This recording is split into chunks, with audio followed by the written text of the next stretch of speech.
안녕하세요.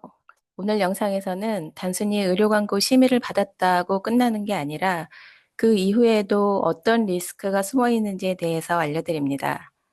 절대 가볍게 생각하시면 안 되는 내용이니까 꼭 끝까지 시청해 주세요.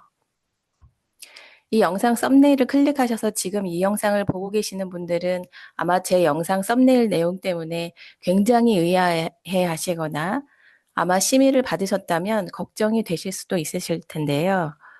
그렇다면 왜 심의를 받았는데도 이런 병원 영업 정지라는 강력한 행정처분이 내려지는지 그 이유에 대해서 알려드릴게요. 의료법 제56조는 의료 광고 금지에 대해서 자세히 알 수 있는데요.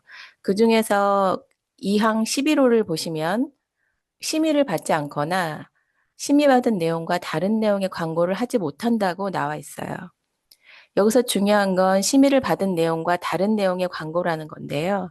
이게 무슨 말이냐면 심의를 받은 문구에서 임의로 변경을 한다거나 심의 당시에는 이미지가 없었는데 심의 후에 전후 사진이 들어가 있다거나 심의 당시에는 없었지만 심의를 받고 난 후에는 심의받지 않은 다른 링크를 걸어 놓는다거나 할 때 문제가 됩니다.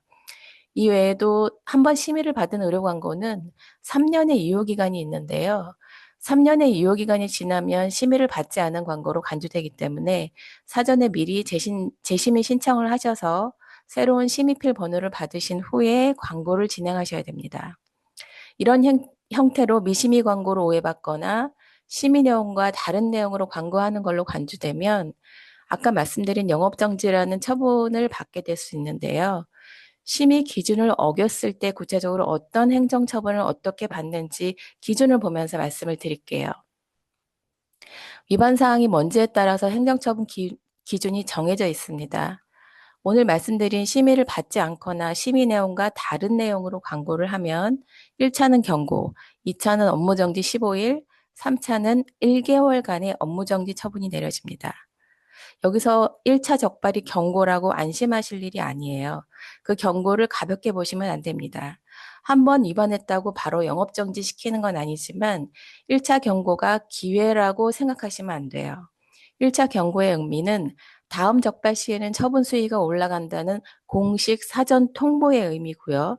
더 이상 봐주지 않는다고 바로 행정처분을 집행하겠다는 굉장히 강압적인 의미라고 보셔야 됩니다. 고의가 아니라 정말 몰라서 하는 그런 실수들의 경우의 수는 이렇게 여러 가지가 될 수 있어요. 그런데 보건소나 보건복지부에서는 절대 봐주지 않기 때문에 결국 원장님들은 변호사를 선임하셔야 되는 단계까지 가실 수밖에 없어요.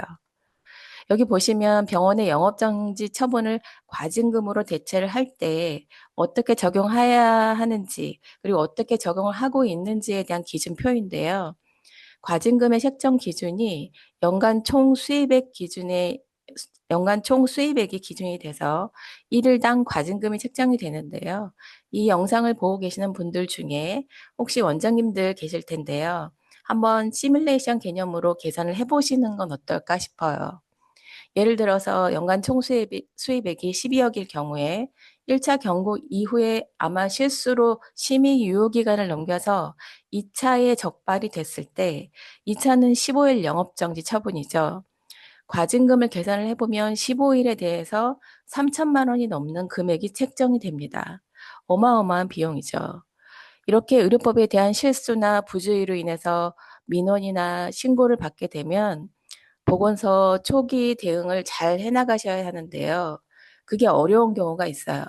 그리고 상황에 따라서 긴 시간 동안 소송을 진행하게 될 수도 있는데 엄청난 시간과 비용도 문제지만 원장님이 진료와 수술에 집중을 못 하시는 문제가 생기게 되죠. 이렇게 작은 부분이지만 리스크 관리가 안 됐을